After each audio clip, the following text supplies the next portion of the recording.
Praise God! Purihin po ang Panginoon. Salamat po na tayo ay may kalayaan pa na makapagbahagi ng Gospel of Christ sa kabila po ng mga persecution. Subalit mapalad ang nape-persecute dahil sa pagbabahagi ng mabuti balita.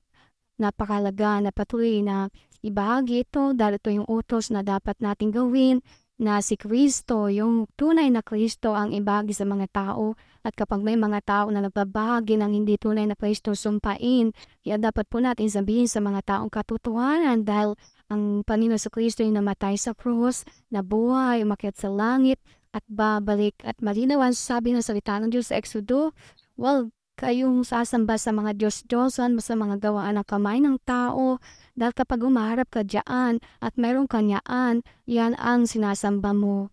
Kaya po, sabi daw, sambahin natin ang Diyos sa Espiritu at katotohanan sa ating mga puso, dahil yun ang nasusunod